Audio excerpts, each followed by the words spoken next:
morning guys. Ito, standby muna ako kasi maaga pa naman. 8 o'clock pa naman. 8:20 pa naman ang class ko.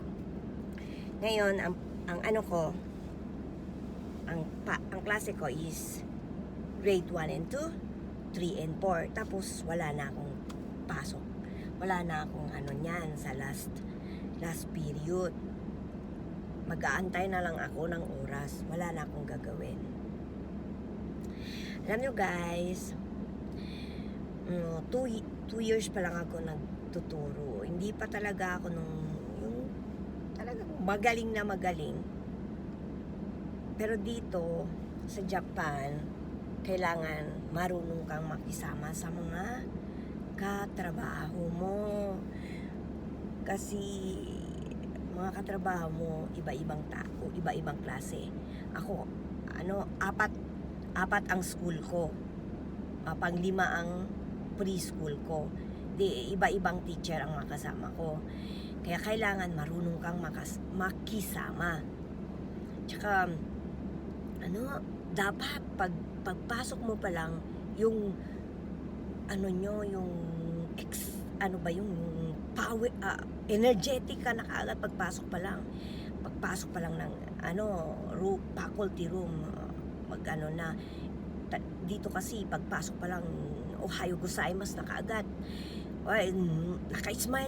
Naka-smile ka na para yung good vibes talaga sa kanila. Kasi meron ding mga teacher iba, minsan hindi mo kasi alam na mabait ba sila or yung pakitang tao lang sila, ganun sila. Tapos para walang maraming komento sa'yo, dapat galingan mo na lang kahit hindi mo sila naintindihan. Kasi siyempre mahirap yung salita nila.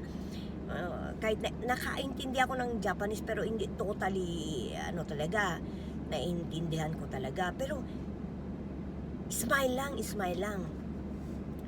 Yun lang talaga sa kanila. Dapat smile lang talaga kahit hindi mo maintindihan. Smile lang talaga.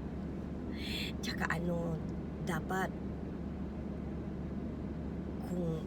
kasi schedule naka-form na yan.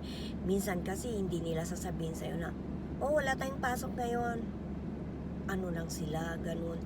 Minsan nakakaano din, ano ba yan? Hindi man lang ako in-inform, ganyan.